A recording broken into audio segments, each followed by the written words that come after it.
ఇప్పుడు ఈ ఆశ ఏం చేశాడు సార్? బెన్హదదు ఒక ఆయన దగ్గరికి వెళ్ళిపోయాడు.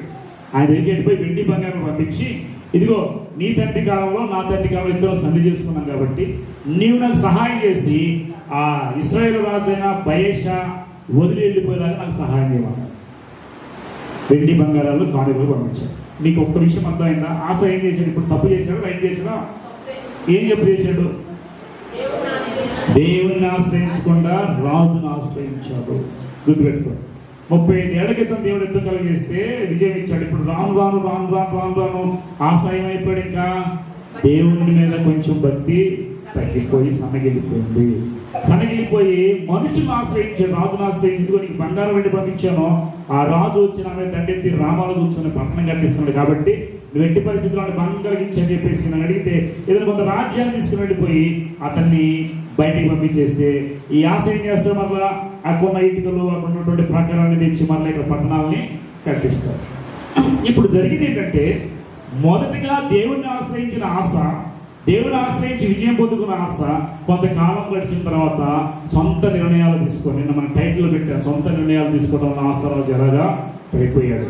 ఇప్పుడు సొంత నిర్ణయం తీసుకొని మనుషులను ఆశ్రయించాడు. బైబిల్లో ఒక మాట ఉంది, నేను చెప్పండి చూడండి 16:4. బెన్హదదు రాజు ఆశ మాట అంగీకరించి తన సైన్యంలో అధిపతులకు ఇశ్రాయేలు వారి పట్టణంలో పంపగా వీరు ఈయోను దానిలో అబేల్ మాయలు నఫ్తాలి ప్రదేశం చేరి పట్టణంలోని కొట్లను కొల్లబెట్టింది.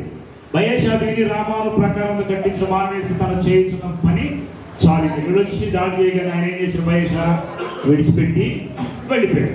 అప్పుడు రాజుల ఆశ యుద్ధ వారందరినీ సమకూర్చిను. వెళ్ళిపోయి బయెషా కట్టించిన రామపట్టణం రాళ్లను దూలములను తీసుకొని వచ్చి వాటితో ఆశ గెబను మిస్పాను ప్రకారములను కట్టించను. ఇప్పుడు ఏం చేశాడు? వాటితో 2 పెట్టించాడు. గెబను మిస్పా ప్రాకారము కట్టించాడు. మీకు అర్థమైంది? ఇప్పుడు దాకా ఏడు వచ్చింది. ఆ కాలం ముందు దీర్ఘదర్శన హనాని. దీర్ఘదర్శి అంటే ఎవరు? ప్రవక్త. వినండి, దీర్ఘదర్శి అంటే రాబోయే కాలంలో జరిగే వాటిని దేవుడు బయలుపరిస్తే చూసేవాడు దీర్ఘదర్శి. ఓకే. దీర్ఘదర్శన హనాని యూదా రాజైన ఆశ్రయతకు వచ్చి అతనికి ఇలాగ ప్రకటించును, నీవు నీ దేవుడిని యెహోవాను నమ్ముకొనుక సిరియా రాజును. వినండి, అర్థమవుతుంది మీకు? ప్రార్థన చెప్తున్నాడు ఆశరాజుతో, నీవు నీ దేవుడైన యెహోవాను ఆశ్రయింపక నమ్ముకొనుక సిరియా రాజును నమ్ముకొంటివే. సిరియా రాజు యొక్క సైన్యము నీ వశము నుండి తప్పించుకొని పోయాను. బహు విస్తారమైన రథములు గుర్రప్రోధంగా కుషీలను రూపైన గొప్ప దండే వచ్చింది కదా. ఆయనను నీవు యెహోవాను నమ్ముకొనినందున ఆయన వారిని చేతికి అప్పగించాను. తన యథార్థ హృదయంలో వారిని బలపరుచుట యెహోవా కలిసి లోకమంతా సంచారము. అదేనండి, ఇక్కడ హనాని అనేటువంటి ప్రాప్తి వచ్చి మాట చెప్పాడు. ఆశ, నీవు మొదటగా దేవుని ఆశ్రయిస్తే దేవుడు జనగం నుండి నిన్ను తప్పించి విజయించాడు కదా. నువ్వు ఇప్పుడు ఎందుకని దేవుని నమ్ముకుని బెన్హదదును ఆశ్రయించావు? నువ్వు ఎందుకు ఇలా చేసావు? దేవునికి వ్యతిరేకంగా లేచావు అని అడిగాడండి. ఎవరైనా? హనాని. ఈ రాజును అడిగితే ఈయనేమంటాడు చూద్దాం. దేవుని యొక్క ఆత్మ అంట 8 మధ్యలో ఆయనను యెహోవా నమ్ముకున్నందున ఆయన వారిని చేతికి అప్పగించి 9 వచనం. తన ఎడల 9 వచనం, తన ఎడల యథార్థ హృదయం గల వారిని బలపరచుటకై యెహోవా కను దృష్టి లోకమంతా సంచారము. అయిపోయినండి, దేవుని యొక్క దృష్టి సంచారం చేస్తుంది దేనికోసం అంటే నేను చెప్తాను సమాధానం, యథార్థ హృదయం గల వారికి బలపరచు. ఈ రోజు ఒక్క మాట వినండి మీరు, నేను ఎందుకు యథార్థంగా ఉండాలి? నేను ఎందుకు అన్ని విడిచిపెట్టి దేవునిలో భక్తి కలిగి ఉండాలి? నేను యథార్థంగా ఉంటాను, నాకు ఉపయోగం ఏంటి? అసలు రోగమే లేదు, నష్టపోతాను అనుకుంటున్నారు ఎవరైనా? బైబిల్ సెలవిస్తుంది, యథార్థ హృదయం కలిగిన వారిని బలపరచడానికి దేవుని దృష్టి లోకమంతా సంచారం చేస్తారు. ఒకరు చూసినా చూడకపోయినా, ఒకరు నీకు సహాయం చేసినా చేయకపోయినా, నీ యథార్థతను మాత్రం నీవు విడిచిపెట్టవు. ఎందుకని? నీకు ప్రతిఫలం ఇచ్చేది ఎవరు?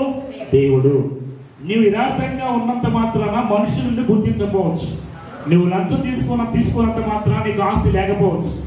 నీవు యథార్థంగా జీవించేంత మనుషులకు నీకు విలువ ఇవ్వచ్చు. కానీ దేవుడు మాత్రము నీ యథార్థతను చూసి నీకు సహాయం చేస్తాడు. ఇది బైబిల్ వాక్యం సెలవిస్తుంది. కాబట్టి ఎవరో కోసము మన యథార్థతను పోగొట్టుకోవద్దండి.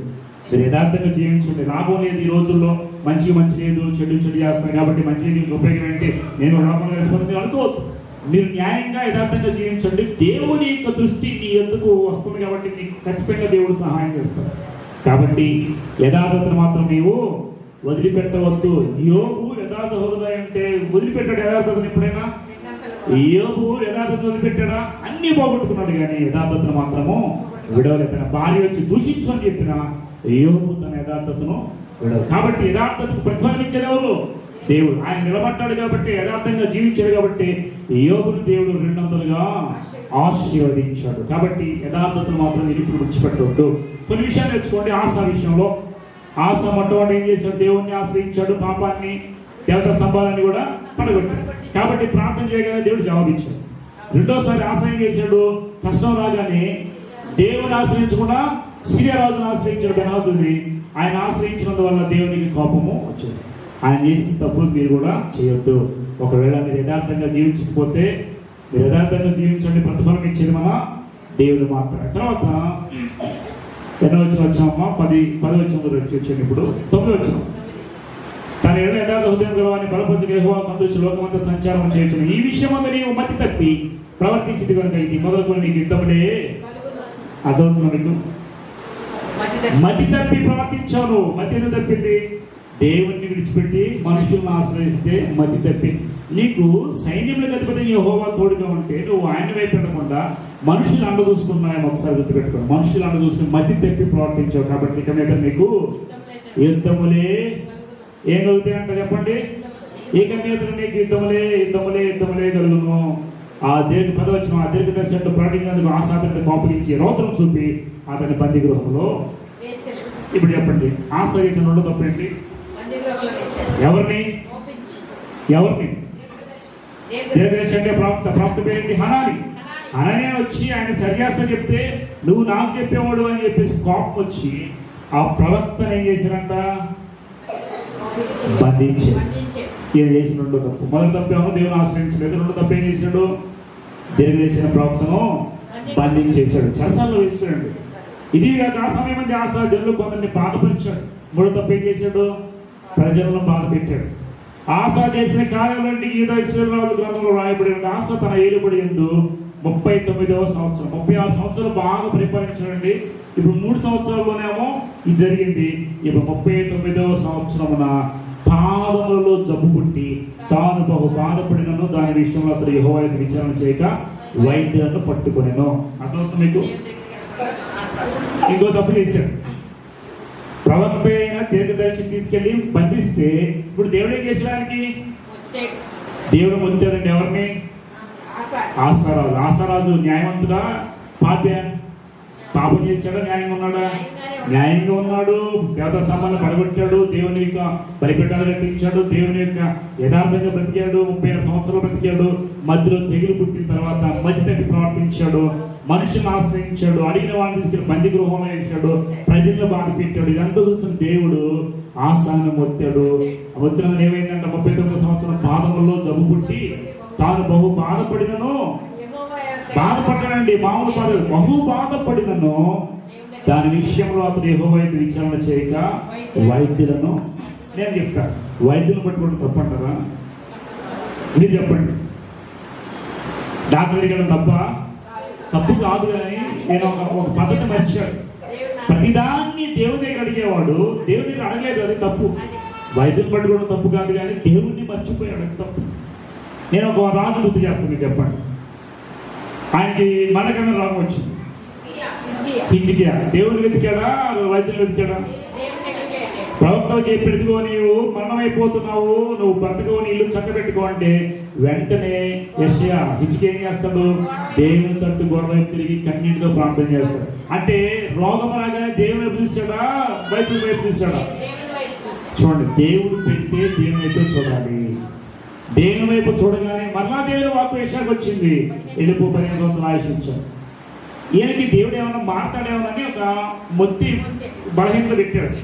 కానీ మరేనా దేవుని దగ్గర విచారణ చేయాలంట. ప్రభా, నేను బాధపడుతున్నాను, ప్రభా నాకు సహాయం చేయి, ఈ బాధను విడిపిగా ప్రార్థన చేశాడా? ఎందుకని? ఆయన తెలుసు దేవుని వ్యతిరేకంగా నేను లేచాను, ప్రాప్తం కొట్టాను. చూడండి, ఎవరి హృదయం అయితే కఠినపరచబడుతుందో వాడు ప్రార్థన చేయలేదు. మా అర్థం మీకు? ఎవరి హృదయం అయితే దేవునికి వ్యతిరేకంగా పాపం చేసి దేవునికి కఠినపరిచి హృదయాన్ని కఠినపరుచుకుంటారో వాళ్ళు ప్రార్థన చేసి అడగలేరు. ఇంకా దేవుని దగ్గర మోకళ్ళు లేనివాడు, ఎవరికి ప్రార్థన చేసేవాడు, మోకరించేవాడు అన్ని దేవుడు సమర్పించుకున్నాడు. ఇప్పుడు ఆయనలో పాపం ఉంది, దేవునికి వ్యతిరేకంగా లేచాడు, దేవుణ్ణి మర్చిపోయాడు. ఇక దేవుని ప్రార్థన చేయడం కూడా హృదయం ఏమైపోయిందంటే కఠినపరచబడి అంత బాధపడుతున్నా కూడా ప్రభా నాకు స్వస్థత కలిగి దేవుడు కలగేసాడు లేదా, స్వస్థత ఇచ్చాడు లేదా. చాలా మంది మనుషులంట ఆ శరీరంలో బాధపడతారు కానీ దేవునికి మాత్రం మనకు ఎన్ని బిడవైనా నిండుతారు కానీ దేవునికి మాత్రము. నేను అంటాను, మీకు వ్యాధి వచ్చినప్పుడు మొట్టమొదటి ప్రభు దగ్గర విచారించండి. ప్రభా ఇది ఎందుకు వచ్చింది, నాకు తగ్గించు ప్రభా, నాకు సహాయం చేయ ప్రభా. మీరు హాస్పిటల్లో చూపించుకోవడం తప్పలేదు. దేవుని ఆశ్రయించుకుంటే ఒక్కోసారి మనం ఎంతసేపటికి మనుషులనే నమ్ముకుంటే ఉపయోగం అనేది నేనే. చూడండి, ఎంత విచారణ చేయక వైద్యులు పట్టుకున్నాడంట. ఆశాత పనులు వచ్చి ఆశ తన పితృత కూడా నిద్రించి తన 441 సంవత్సరమున అందరూ పనివారి చేత సిద్ధం చేయబడిన సుగంధ వర్ణములతో పరిమళ ద్రవ్యంతో నిండిన పడక మీద అతను జన్మత నుంచి అతని నిమిత్తము విస్తారమైన గంధములను దహించి దావీదు పట్టణం అతను తన కొరకే తొలగించుకున్న సమాధిలో అతన్ని ఎక్కడ సమాధిలో పాతిపెట్టారు ఆయన్ని? దావీదు తన పితరులైన దావీదు సమాధి దగ్గరే పాతిపెట్టి. ఇప్పుడు వినండి, ఆశ అంత బాధపడినా దేవుని తిరిగాడా? అంత బాధపడినా దేవుడిని అడిగాడా? క్షమాపణ అడిగాడా? అంత బాధపడినా నన్ను స్వస్థపరచు ప్రభు అని అడిగాడా? కఠినపరచబడ్డాడు, చివరికి పడిపోయాడు. మీరు ఈ రోజు ఆశల గురించి ఏం నేర్చుకోవాలి? చెప్పండి. మీరు ఆశారాజు గురించి ఏం నేర్చుకున్నారు? ఎంత కష్టం వచ్చినా మొట్టమొదట ప్రభు వైపు తిరగాలి. ఆశాలాగా హృదయాన్ని కట్టము చేసుకోవద్దు. ముందు దేవుని దగ్గర స్వస్థత పొందుకున్నాడు, ముందు దేవుని దగ్గర సహాయం పొందుకున్నాడు ఆశ. కానీ రాను దేవుని మర్చిపోయి భక్తి అంత ఏమైపోయింది, సన్నగిలింది. నీకు వ్యతిరేకంగా మాట్లాడే వాళ్ళు చేస్తున్నావు, వాళ్ళని తీసుకెళ్ళి చేస్తాను అప్పుడు వేస్తున్నావు. దేవునికి వ్యతిరేకంగా లేచాడు. ముందు హాఫ్ అంతా, ఫస్ట్ హాఫ్ అంతా బాగా నిలిచాడు, సెకండ్ హాఫ్ అంతా ఏమైపోయింది, పడిపోయాడు, వ్యతిరేకంగా లేచాడు. ఇలాంటి స్థితిలో మనం ఉన్నాం అనుకో, కృపను పోగొట్టుకున్నాం. ఆశాల గురించి భక్తి కలిగిన రాజు అండి, మొట్టమొదటి భక్తి కలిగిన రాజు ఆశ. దావీదు తర్వాత రెహబాము తర్వాత అబియ తర్వాత ఆశ. దావీదు లాంటి మనసు కలిగినోడు ఆశ. దావీదైనా చివరికి ప్రభా శుద్ధ హృదయం కలుగు పాపం చేసినప్పుడు ఒప్పుకొని ప్రార్థన చేశాడు. కానీ ఇతను మాత్రం ప్రభాను నన్ను క్షమించి ప్రభా, నాకు సహాయం చేయ ప్రభా అని పాపాన్ని ఒప్పుకోలేదు. అలాగే పాపంలో చచ్చిపోయాడు. ఆశారాజు చేసిన తప్పు ఏంటంటే, మొట్టమొదటి తప్పు దేవుని ఆశ్రయించకుండా మనుషులను ఆశ్రయించి. ఈరోజు మీకు ఏ కష్టం వచ్చినా ఒక విషయం గుర్తుపెట్టుకోండి, ఏ ఇబ్బందులైనా మొట్టమొదటి దేవుని విచారణ చేయండి, దేవుని చెప్పండి, ప్రార్థన చేయండి. అప్పుడు మీరు చేసిన పనులు మీరు చేసుకోండి. రెండో ఏం చేశాడు? జనులు బాగా పెట్టాడు. జనులు బాగా పెట్టాడండి తనకున్న దాన్ని బట్టి. కాబట్టి నీకున్న అధికారాన్ని బట్టి, నీకున్న ధనాన్ని బట్టి, నీకున్న వస్తున్న ఆశీర్వాదాన్ని బట్టి ఎదుటి వ్యక్తిని ఎప్పుడు కూడా మాటల చేత కానీ బాధ పెట్టకూడదు. ఆశలాగా అర్థమవుతుందా? బాధ పెట్టాడు. వచ్చి ప్రాప్త అయినటువంటి సేవకులు వచ్చి కొన్ని మంచి మాటలు అయితే వాళ్ళు ఏం చేశాడు? దూషించి బంధించేశాడు. ఈరోజు మన అలాంటి వాళ్ళు ఎవరున్నారా? అమ్మ చేసేది తప్పు, దేవుని వ్యతిరేకంగా వేస్తామని చెప్తుందనే మాది చూసుకోవాలని చెప్పి ఎంతమంది ఎదిరిగి వెళ్ళారు. అలాంటి పనులు మనం చేయలేని పరిస్థితులు. తర్వాత దేవుడు వచ్చినప్పుడు మళ్ళా దేవుని దగ్గరికి వచ్చారా? దేవుని వ్యతిరేకంగా లేచాడు. ప్రభు ఒక్క మాట, నన్ను క్షమించు, నాకు సహాయం చేయి, ఈ బాధలను విడిపించు ప్రభు అని ప్రార్థన చేస్తే దేవుడు ఖచ్చితంగా విడిపించాడు. కానీ ఒక్క మాట కూడా నోట్లోంచి రానే వాత వేయబడిన మన సాక్షి అంటారు. కష్టం వచ్చినప్పుడు ఎవరైనా అమ్మ లేదా దేవ అంటారు కదా. కానీ ఈ రాజు అంత దేవునికి విధేయంగా బతికిన రాజు కూడా చివరికి దేవుని పేరు ఎత్తలేదు. అట్లాగే బహు బాధపడినను యెహోవా విచారణ చేయకుండా అలాగే చచ్చిపోయాడు. ఎన్నో సంవత్సరంలో? 41 సంవత్సరం. అంటే అతను పరిపాలించిన కాలము 41 సంవత్సరం. 35 సంవత్సరాలు బాగా పరిపాలించాడు. 36 నుండి 41 వరకు పతనం అయిపోయాడు. 36 బాగా జీవించాడు. ముందు స్టార్ట్ చేయడం కన్నా ముగించడం చాలా గొప్ప కదా. ముందు బాగా ప్రారంభించాడు, ముగింపు సరిగా లేదు. ముందు ప్రారంభించడం సరిగా లేని వాళ్ళు ముగింపు చక్కగా చేసుకున్న బైబిల్లో ఉన్నారు. కానీ మంచిగా బ్రతికి చివరికి దేవునికి వ్యతిరేకంగా లేస్తే నీకు వాళ్ళని బాగుపరిచేవాళ్ళు ఎవరు ఉంటారంటారా? ఆశారాజు గురించి మీరు ఏం నేర్చుకోవాలంటే ఏం చెప్తారు? ఆశావరైనా యథార్థంగా ఉండాలి, అనుకూలంగా ఉండాలి, ప్రతి విషయంలో దేవునికి మొరపెట్టుకోవాలి. ఎలా ఉండకూడదంటే ఏం చెప్తారు? ఎలా ఉండకూడదు? దేవుని ఆశ్రయించాలి, మనుషులు కాదు. రెండోది, ఎదుటి వ్యక్తిని బాధపరచకూడదు. తర్వాత మూడోది, నిన్ను నిజమైన స్నేహితుడు ప్రేమిస్తాడు, గద్దిస్తాడు. మీకు అవునా కదా? నిజంగా స్నేహించేవాడు వచ్చి గద్దిస్తే అతన్ని దూషించాడు, బందీ గృహంలో పెట్టాడు. దేవుణ్ణి మరలా కష్టంలో మరపెట్టి ప్రార్థన కాబట్టి ఆశ చేసే మిస్టేక్ మనం చేయకూడదని మనం నేర్చుకోం. అర్థమైన వాక్యం. ఆశ ఎన్నో రాజు? అమ్మ అందరూ వినండి. ఆశ ఎన్నో రాజు? మూడో రాజు. ఏ రాజ్యానికి? యోధ రాజ్యం. యోధ రాజ్యములో మొత్తం 8 మంది రాజులు ఉన్నారు. నా వైపు చూస్తే అర్థం. యోధ రాజ్యం మొత్తం ఎంతమంది? యోధ రాజ్యములో 20 మంది. యోధాలో 20 మంది ఉన్నారు. 20లో మూడో రాజు. ఓకే, ఇప్పుడు ఎన్ని గోత్రాల ప్రజలు యోధ రాజ్యంలో ఉన్నారు? గోత్రాలు యోధాలో 2 గోత్రాలు. ఇప్పుడు ఇది దక్షిణ రాజ్యం అంటారు. వినండి జాగ్రత్తగా, మీకు సింపుల్ చెప్తా. సొలొమోను కుమారుడైన రెహబాము పరిపాలించిన గోత్రాలు 2. దాన్ని యూదా రాజ్యం అంటారు, లేదా దక్షిణ ఇశ్రాయేల్ అంటారు. దాంట్లో 20 మంది రాజు. 20 మంది రాజుల్లో 8 మంది మాత్రం దేవునికి ఇష్టంగా జీవించారు, 12 మంది దేవునికి అవిధేయంగా జీవించారు. ఇది గుర్తుపెట్టుకోండి. ఇటు ఈ ఇంకో గోత్రం, ఇక్కడ 10 గోత్రాలు. ఈ 10 గోత్రాల్లో మొట్టమొదటి రాజు ఎవరంటే ఏం చెప్తారు మీరు? యెరోబాము దేవునికి ఇష్టంగా జీవించాడు, కష్టంగా జీవించాడు. దేవుడు ఆయనకి 10 గోత్రాలు ఇస్తే దేవునికి వ్యతిరేకంగా లేచి ఆయన బలిపీఠాలు కట్టించి ఆయన యాజకత్వం చేసి దేవుడి చేయకుండా దేవునికి వ్యతిరేకంగా లేచి యుద్ధం చేస్తే దేవుడి యుద్ధం చంపేసి. ఓకేనా? కాబట్టి ఇశ్రాయేల్ రాజ్యాల రాజులు మొత్తం ఎంతమంది? 19 మంది. ఇశ్రాయేల్ రాజులు మొత్తం ఎంతమంది? 19. యూదా రాజులు మొత్తం ఎంతమంది? 20 మంది. మొత్తం రాజులు ఎంతమంది? 39. ఇది విడిపోయిన తర్వాత, విడిపోక ముందు ఎంతమంది రాజు పరిపాలించారు? 3 పరిపాలించారు. సౌలు, దావీదు, సొలొమోను. అర్థమవుతుంది అందరికి? కాబట్టి ఈ రాజుల కాలాన్ని మీరు గుర్తుపెట్టుకోండి. మీకు బైబిల్ ఉన్న మొత్తం క్లియర్గా అర్థమవుతుంది. ఇప్పటివరకు మీకు రాజు కాలం అర్థమైందా? ఒక్కసారి నేను 2-3 నిమిషాల్లో మొత్తం ఒకసారి ఏం చేస్తాను, మీరు చెప్పండి. ఇప్పుడు మొట్టమొదటి దేవుడు భూమి ఆకాశాన్ని సృష్టించాడు కదా. మొట్టమొదటి 1000 సంవత్సరాలు ఎవరి కాలము? ఆదాము నుండి చెప్పండి. ఆదాము నుండి మీకు నోట్లో వచ్చేయాలి. ఆదాము నుండి నోవహు వరకు మొదటి 1000 సంవత్సరాలు. రెండో 1000 సంవత్సరాలు ఎవరు? నోవహు నుండి అబ్రహాం వరకు రెండో 1000 సంవత్సరాలు. తర్వాత అబ్రహాం నుండి ఎవరి వరకు? అబ్రహాం నుండి దావీదు వరకు ఇంకొక 1000 సంవత్సరాలు. దావీదు నుండి యేసుక్రీస్తు వరకు ఇంకొక 1000 సంవత్సరాలు. మొత్తం 4000 సంవత్సరాలు పాత నిబంధన కాలము. కొత్త నిబంధన కాలం ఎంత? 100 సంవత్సరాలు. కొత్త నిబంధన కాలం మన బైబిల్ గ్రంథంలో న్యూ టెస్ట్మెంట్ ఓన్లీ 100 years. ఓకేనా? తర్వాత ఇప్పుడు దేవుడు ఆదాము సృష్టించి ఏదైనా తోటలో పెట్టాడు. జాగ్రత్తగా మీకు మరలా ఒకసారి చెప్తాను. ఏదైనా తోటలో పెట్టాడు, పాపం చేశారు, బయటకు గెండి వేయబడ్డారు. గెండి వేయబడిన తర్వాత వాళ్ళకి మధు కుమారుడు పుట్టాడు. మధు కుమారుడు పేరేంటి?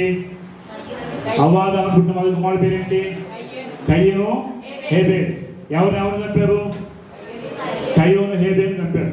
మొట్టమొదటి మాట చరిత్ర ఏదంటే కయ్యను చేశాడు. ఎవరు చంపాడంటే హేబేలు చంపాడు. తర్వాత ఆయనకి షేతు అని ఆయన పుట్టాడు. ఈ కయ్యను ఏం చేశాడు? దేశంలో వెళ్ళిపోయాడు, చాలా కాలం వెళ్ళిపోయాడు. ఇక్కడ ఇంకా ఆదాము వాళ్ళు పిల్లలు పుడతాం, షేతు వాళ్ళ పిల్లలు పుడతా ఉన్నారు. మొట్టమొదటి వాళ్ళు ఎవరిని వివాహం చేసుకున్నారంటే వాళ్ళ సోదరి విషయాలు, సోదరు అయ్యేటువంటి ఆ వరుసని వివాహం చేసుకున్నారు. వాళ్ళకి కుమార్తెలు పుట్టారు. వాళ్ళు ఒక కుమార్తెను అటు ఇటు తిరిగి వచ్చినట్టు కయ్యం చేసుకున్నారు. కయ్యకి భార్య కూడా లేకపోతే అట్లా వివాహం జరిగిపోయింది. కొంతకాలం అయిపోయింది. 6వ అధ్యాయం వచ్చేసరికి నరులు భూమి మీద బాగా విస్తరించారు. దేవుడు వాళ్ళ చెడుతనాన్ని చూసి వీళ్ళు నాకు వ్యతిరేకంగా లేచేవాడిని ఎలాగైనా చంపేద్దాం అనుకున్నాడు. దేవుడు చంపేద్దాం అనుకున్నప్పుడు ఆ సమయంలో దేవుడు ఏం చేశాడంట? జలప్రళయం తెప్పిద్దామని చెప్పేసి అనుకుంటే ఇప్పుడు చూసారు భూమి మీద మనుషులందరూ పాపులుగా ఉన్నారు, కానీ ఒకడు మాత్రం నీతిగా ఉన్నారు. ఎవరైనా పేరేంటి? నోవహు. కాబట్టి ఈ నోవహును చంపడం భావ్యం కాదనుకున్న నోవహు నుంచి దేవుడు జాగ్రత్తగా, నేను స్టోరీ అని చెప్తున్నా.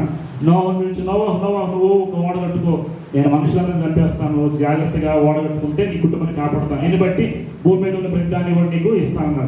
సరే అని చెప్పి నోవహు ఎంతకాలం ఓడ కట్టాడు? 100 సంవత్సరాలు కట్టాడు. 100 సంవత్సరాలు కట్టిన తర్వాత ఆ భయంకరమైన తుఫాను, గాలి వల్ల వచ్చేసింది, జల ప్రళయం వచ్చేసింది. ఎన్ని రోజులు వచ్చింది? 40 రాత్రులు 40 పగళ్ళు. 40 రాత్రులు 40 పగళ్ళు వచ్చేసింది. భూమి అంతా ఎండిపోయింది, అందరూ వచ్చిపోయారు. తర్వాత ఈ ముగ్గురే నిలబడ్డారు. 3 నెలల తర్వాత భూమి మీద నీళ్ళంతా ఎండిపోయినాయి. ఇప్పుడు ఈ ఓడ వెళ్ళి మౌంట్ అరవాత్, టర్కీ దేశంలో అరవాత్ కొండ మీద నిలబడింది. భూమి మీద కాకి పంపించాడు, తర్వాత పావులను పంపించాడు. వాళ్ళు చూసి ఒలివాకు తెచ్చినాయి. తర్వాత చిగురించింది, మొక్క కనపడుతుంది. అందరూ ముగ్గురు బయటకు వచ్చారు. ఎవరు కుమారులు? నోవహు యొక్క కుమారులు ముగ్గురు, షేము, హాము, యాఫెతు. 3 కుమారులు, 3 భార్యలు. తర్వాత ఓడలోకి ఏమొచ్చినాయంట? ఒక ఆడది, ఒక మగది, జంతువులు, పక్షులు, పాకి అన్నీ కూడా వచ్చాయి. అదంటే ఎవరి కోసం? వీరి సంతానం కోసం. ఓకే, ఇవి బయటకు వచ్చిన తర్వాత ఒకరినొకరు ఆలయం చేసుకుని ముద్దు పెట్టుకునే వాళ్ళ తండ్రి నోవాహు ఏం చేసి తెలుసా, 3 దేశాలు పంపించారు. ఆ ముగ్గురు 3 ఖండాలకు వెళ్ళారు. ఆ ఖండాల్లో ఎవరంటే మొదటి వ్యక్తి షేము, హాము, యాపెతు. ఆసియా, ఆఫ్రికా, ఐరోపా 3 ఖండాలే ఉంటాయి. ముగ్గురిని 3 వైపు పంపించారు. 3 వైపు పంపిస్తే వాళ్ళ రేసిజం అనేది ఎక్కువ స్టార్ట్ అయిపోయింది. అక్కడ ప్రజలు బాగా విస్తరించారు. కొంతకాలం అయిపోయింది. ఇప్పుడు ఎన్నో అధ్యాయం 6-7 వచ్చిన అధ్యాయం 11వ అధ్యాయంలో జనాలు విస్తరించడం ఆరంభించారు. బాగా నిమ్రోజులు ఒకడు వచ్చాడు. వీళ్ళందరూ అనుకున్నారు మన తండ్రుల కాలంలో జలప్రలయం వచ్చింది కాబట్టి ఈ జలప్రలయం వస్తే మనం అందరూ చెదిరిపోకుండా అందరూ వచ్చేటప్పుడు ఒక పెద్ద టవర్ కట్టుకున్నారు. దాన్ని ఏమంటారు? బాబేలు గోపురం. వాళ్ళందరూ ఒకటే భాష ఉంది. అప్పుడు దేవుడు దిగొచ్చి వీళ్ళు కట్టుకున్న దాన్ని పడగొట్టేసి గుంపంతా చాలా చేస్తే పక్కన వాడికి ఉన్నవాడికి వాడు ఏం మాట్లాడుతున్నాడు అర్థం. ఇప్పుడు భాషలు అక్కడే గుట్టే. ఆ భాష గుట్టించింది ఎవరంట? దేవుడు. భాషలు బాబేలు అంటే తారుమారు భాషలు పుట్టించాడు. ఎటువంటి సర్దుకున్నారండి, వాళ్ళకి భాష అర్థం కావట్లా, వీడిది వాడికి అర్థం కాదు. ఎటువంటి సర్దుకున్నారు, ఇంకా విస్తరింపని ఆరంభించారు. 12వ అధ్యాయం వచ్చేసింది. అప్పుడు అబ్రహాం బయటకు వచ్చాడు. దేవుడు అబ్రహాం నుంచి నువ్వు రా అన్నాడు. అబ్రహాం బయటకు వచ్చాడు. అబ్రహాము దేవుడు వాగ్దానం చేసి నీకు కుమారుడు ఇస్తానని 75 సంవత్సరాలు వాగ్దానం చేసి 2 సంవత్సరాలు పుట్టారు పిల్లలు. అబ్రహాంకి 100వ సంవత్సరం పుట్టారు. ఇక్కడ నుండి బయటికి వెళ్ళిన తర్వాత కొంతకాలానికి పిల్లలు లేరని చెప్పి ఇష్మాయేలు హాగర్ ద్వారా అబ్రహాంకి ఇష్మాయిల్ కుమారుడు పుడతాడు. 85వ సంవత్సరం గుర్తుపెట్టుకోండి. కుమారుడు పుట్టిన తర్వాత ఇష్మాయిల్ అంతా కొంతమంది అయిపోయారు. తర్వాత దేవుడు ఏం చేసిండు? ఇస్సాకుకి వాగ్దానం చేసిన పుత్రుడు కదా. దేవుడు అన్నాడు, నిన్ను ఆశ్రయించి విస్తార జన సమూహాన్ని ఇశ్రాయేలు కన్నా ఆకాశంలో నక్షత్రాల కన్నా నీ యొక్క సంతానం వృద్ధి చేస్తానని వాగ్దానం చేశాడు. అదే రీతిగా ఇప్పుడు ఇష్మాయిలోడికి ఇస్సాకి అక్కడ తేడా వచ్చేది. ఎవరు తేడా చేశారు? తల్లి. ఇష్మాయిలు పెద్దోడైపోయి ఇస్సాకు కొడుతుంటే వచ్చుకోలేక దాసికం నన్ను కొడతాని పంపించేసింది. వాళ్ళంతా అరబ్ కంట్రీస్కి వెళ్ళి సెటిల్ అయిపోయారు. వాళ్ళు అరబ్ రాజులు అంటారు. ఈరోజు ఎవరైతే అరబ్బీలు ఉన్నారో వాళ్ళందరూ ఇష్మాయిల్ సంతానం. వాళ్ళకి మూల పురుషుడు అబ్రహాం. ఇప్పుడు ఇస్సాకు వాగ్దాన పుత్రుడు ఇక్కడ మనకు లెక్క పెట్టుకోవాలి. ఇస్సాకుకి ఎంతమంది కుమారులు చెప్పండి? ఎంతమంది కుమారులు ఇస్సాకు? 2. ఇస్సాకు మొట్టమొదటి కుమారుడు పేరేంటి? ఏసావు. 2వ కుమారుడు పేరేంటి? యాకోబు. ఏసావు ఎలాంటి వాడంట? చర్మము రోమములు కలిగి ఎర్రనివాడు. ఇస్సాకుకి ఉన్న కుమారులు గర్భంలోనే రెబెకా గర్భంలోనే 2 దొరుకుతున్నారు కమల పిల్లలు. ఎవరు? ఏసావు, యాకోబు. మీరు ఫాలో అవ్వండి, మీకు స్టోరీ అర్థమవుతుంది. ఏసావు, యాకోబు బయటకు వచ్చారు. కాళ్ళు పట్టుకున్నాడు ముందు నేనంటే నేను, కానీ ఏసావు బయటకు వచ్చారు. వచ్చిన తర్వాత ఒకనాడు వాడు పెద్దవాళ్ళు అయ్యారు. ఒకనాడు వేటకెళ్ళి వచ్చాడు. వేటకెళ్ళి వచ్చి నాకు ఆకలి అవుతుందని తమ్ముడిని అడిగితే నేనేమిస్తాను, నీకు అన్నం పెడతాను అంటాడు. ఆయన ఏమంటాడు? నీ జ్యేష్ఠత్వం నాకు ఏమంటే నాకెందుకు ఉపయోగం ఇచ్చేసాడు ఈజీగా. జ్యేష్ఠత్వం ఎవరికి వచ్చింది ఇప్పుడు? యాకోబు. అబ్రహాము, ఇస్సాకు, ఏసావు అవ్వాల్సింది పోయి అబ్రహాము, ఇస్సాకు, యాకోబు. అంటే ఈ జ్యేష్ఠత్వం హక్కును హక్కున్నాడు యాకోబు. ఈ తర్వాత జ్యేష్ఠత్వం కోసం ప్రయాసపడ్డాడు, కానీ ఏసావు ఆశీర్వాదం అనేది పోగొట్టుకున్న తర్వాత అవకాశం అనేది రాలేదు. తర్వాత వీళ్ళకి ఇద్దరికి కూడా ఏమైపోయింది? అన్నదమ్ములిద్దరికి గొడవ వచ్చేసి విడిపోయాడు. ఇప్పుడు ఏం చేశాడు? యాకోబు మావైన లాభా దగ్గరికి పారిపోయాడు. ఇక్కడ ఏసావు ఇక్కడే ఉండి బతికాడు. ఈయన కూడా విస్తరించిపోయాడు. ఏసావు సంతానం అంతా ఎదోమీ సంతానం. ఎదోమీలు ఎర్రనివాడు. చెప్పండి, ఏసావు సంతానం అంతా ఎవరు? ఎదోమీ. ఇప్పుడు యాకోబుకు సంతానం అంతా ఎవరు? ఇశ్రాయేలు. యాకోబుకి ఎంతమంది భార్యలు? 4 భార్యలు. 2 భార్యలు, 2 ఉపపత్నులు. ఉపపత్నులు అంటే ఎవరంటే వాళ్ళ దాసీలే. 2 భార్యలు ఎవరంట? లేయా, రాహేల్. మామైన లాభాన్ కుమార్తె. 21 సంవత్సరాలకు ఉండి అన్న ఎదుర్కోవడానికి వస్తాడు. ఎదుర్కొంటాడు. తర్వాత నైట్ అంతా పోరాటం జరిగింది. ఎదుర్కొంటే ఇద్దరు సమాధానం పడిపోతారు. అక్కడ వెళ్ళిపోయి వాళ్ళ సంతానం అంతా వృద్ధి చెందుతాడు. కొంతకాలం లాగానే ఇప్పుడు యాకోబుకి పోయినటువంటి కుమారుడు. వాళ్ళలో చివరి కుమారుడు ఎవరు? యోసేపు 11వ కుమారుడు. బెన్యామీను చివరి కుమారుడు. ఇప్పుడు యోసేపును కరడు గంటమని చెప్పేసి మిగతా 10 మంది ఏం చేశారు? పగబట్టి అని అన్నేస్తారు స్టోరీ. ఆయన ఎక్కడికి వెళ్ళిపోతాడు? ఐగుప్తుకి వెళ్ళిపోయి ఐగుప్తులో పొత్తిఫర్ దగ్గర ఉంటాడు. పొత్తిఫర్ పని చేస్తుంటే వాళ్ళు నిందలు మోపి జైలు పంపిస్తారు. జైలు నుండి ఆయన చక్కగా రాజు అయిపోతాడు. ఈ స్టోరీ మీకు తెలుసు. అప్పుడు కరువు వచ్చింది దేశం అంతటా. కరువు వస్తే ఇప్పుడు ఇశ్రాయేలు, యాకోబు సంతానం ఉన్నారు కదా, కరువు ఎదుర్కొన్నారు వీళ్ళు కూడా. ఇప్పుడు వీళ్ళు ఏం చేస్తారు? అక్కడ నుండి ఐగుప్తుకి వెళ్ళి దానిగలు కూడా వెళ్తారు. దానిగలు కూడా అక్కడ యోసేపు వాళ్ళని చూసి చేర్చుకుంటాడు.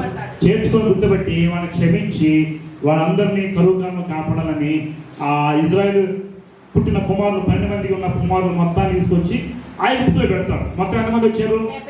70 మంది. గుర్తుపెట్టారు. ఎంతమంది వచ్చారు మొట్టమొదటిగా? 70 మంది ఇజ్రాయేలీలు యాకోబు సంతానం అంతా ఐగుప్తులకు వస్తారు. వాళ్ళు అక్కడే ఉండి యోసేపు రాజుగా ఉన్నప్పుడు చాలా కాలం ఏలితే కొంతకాలానికి ఆ ఇశ్రాయేలు అందరూ ఎక్కువగా విస్తరించిపోయారు. ఐగుప్తీయులు తక్కువ మంది అయిపోయారు. వాళ్ళు ఏం చేశారు? వీళ్ళ మగ పిల్లలు మనం చంపేస్తాం అని చెప్పేసి అందరూ చంపేస్తా ఉంటే, కానీ వాళ్ళు వచ్చేసరికి వీళ్ళు పుట్టారు. వాళ్ళలోంచి మోషేను బయటకు వచ్చారు. అర్థమవుతుందా? ఇప్పుడు ఇశ్రాయేలు అందరూ దాదాపు ఐగుప్తులో 430 సంవత్సరాలు ఉన్నారు. ఎంతకాలం అంట? అర్థమవుతుంది. 430 సంవత్సరాల బాధ్యతలు ఉన్నప్పటికీ వీళ్ళు 6 లక్షల మంది పురుషులు, స్త్రీలు, పిల్లలు 34 లక్షల మంది అయిపోయారు.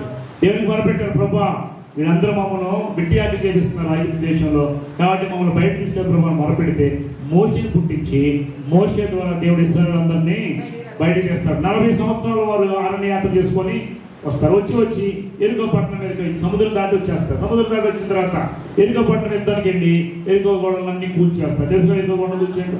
అక్కడ నుండి లోపలికి వెళ్ళిపోతే మోషే అప్పటికి చచ్చిపోయాడు. ఇక్కడ నేబోపర్ణం పెట్టేశారు. ఇప్పుడు యెహోషువ నాయకత్వంలో అందరూ ఎరుకో చేయించి ఎరుకో పట్టణంలో వచ్చి స్థిరపడిపోతే వారి గోత్రాల చొప్పున ఒక్కొక్కరికి పంచి ఇచ్చాడు. స్థిరపడిపోయారు. ఇప్పుడు వాళ్ళ గొడవలు వస్తున్నాయి. కారణం వచ్చారు. గొడవలు వస్తుంటే వాళ్ళు ఏం చేశారు? దేవుడు ఒక 50 మందికి ఒక న్యాయాధిపతి పెడతారు. ఆ న్యాయాధిపతులు ఎవరు? సంసోను, గిద్యోను, తర్వాత దెబోరా, సమీరు, చాలా మంది ఉన్నారు. వీళ్ళు ముఖ్యం అనమాట. వీళ్ళు తర్వాత కొంతకాలం అయిన తర్వాత వీళ్ళు ఇంకేమనుకున్నారు? సమీరు వచ్చిన ప్రాప్త సమయం వీళ్ళు అనుకున్నారు, మాకు రాజు ఉంటే బాగుంది న్యాయాధిపతిగా. రాజు నియమిస్తాడు దేవుడు. ఎవరు రాజు? ఎవరు? సౌలు రాజు. సౌలును దేవుడు రాజుగా వేసిన తర్వాత ఆ సౌలు ఏం చేశాడంటే దేవునికి పిలవక ముందే వచ్చి యాజకత్వం చేసి దూపం వేసేస్తాడు సమయంలో. కాబట్టి దేవుని కోపం వచ్చి ఆ రాజ్యాన్ని తీసేసి ఎవరికి ఇస్తాడు? దేవుడు దావీదుకి ఇస్తాడు. దావీదు తర్వాత దేవుని మందిరం కట్టాలనుకుంటే, నువ్వు కాదు నీ కుమార్తెని కట్టిస్తాను. సొలొమోను దేవుడు ఏం చేస్తాడు? మందిరం కట్టిస్తాడు. సొలొమోను మందిరం కట్టేసి 1000 మంది భార్యలు. సొలొమోనుకి ఎంతమంది? 1000 మంది భార్యలు. ఎంతమంది వాళ్ళలో? 700 మంది. గుర్తుపెట్టుకోండి, ఎంతమంది భార్యలు? ఉపపత్తులు ఎంతమంది? 300. మొత్తం ఎంతమంది? 1000 మంది. వాళ్ళ మాటలు విని మందిరం కట్టిన చేతితోనే దేవతా స్తంభాలు కట్టిస్తాడు. ఓకేనా? దేవునికి కోపం వచ్చేసి ఈ రాజ్యాన్ని తీసేస్తానని దేవుడు చెప్తాడు. చెప్పేసి సొలొమోను రాజు అయిన కుమారుడు ఎవరు? సొలొమోను కుమారుడు ఎవరు? రెహబాము కాలంలో పెద్దలందరూ వచ్చి మా మీద పాలన తీసేయమంటే నేను ఎన్నో ఇష్టం చేసుకోండి. అప్పుడు వాళ్ళు ఏం చేస్తారు? వెళ్ళిపోయి యెరోబాము తీసుకొచ్చి రాజుని చేస్తారు. యెరోబాముకి ఎన్ని గోత్రాలు వెళ్ళిపోయినాయి? 10 గోత్రాలు. ఆ రాజ్యాన్ని ఏమంటారు? ఇశ్రాయేలు రాజ్యం, ఉత్తర రాజ్యము. మరి ఈ రెహబాము దావీదు సంతతి. సొలొమోను రెహబాముకి 2 గోత్రాలే ఉన్నాయి. దీన్ని ఏమంటారు? యూదా రాజ్యం. యూదా రాజ్యము, ఇశ్రాయేలు రాజ్యం. ఇక్కడ 2 ముక్కలు అయిపోయింది. అర్థమైంది? ఇప్పుడు రాజుల స్టోరీ. దీంతో చరిత్ర అంతా క్లోజ్. బైబిల్ మీకు అర్థమవుతుందా? ఇంతకుముందు బైబిల్లో ఏంటో అనుకునేవాళ్ళు మీకు అందుకే సింపుల్గా అర్థం అవ్వాలని ప్రతి వారం ఎక్స్ప్లెయిన్ చేస్తాను. గుర్తుపెట్టుకోండి, రాజుల కాలంలో ప్రవక్తలు, రాజుల గురించి మనం ధ్యానం చేసుకుంటే తర్వాత మనకి ఓల్డ్ టెస్టిమెంట్ అయిపోయింది, మనం న్యూ టెస్టిమెంట్కి వచ్చేస్తాం. ఓకే, నేను గుర్తున్నంత వరకు మీరు ధ్యానం చేసుకో, మధ్యలో చదువుతూ ఉండండి బైబిల్ గ్రంథం, మీకు చక్కగా అర్థమైంది. ఓకే, ప్రార్థన చేద్దాం. తలలో ఉంచండి అందరూ కూడా.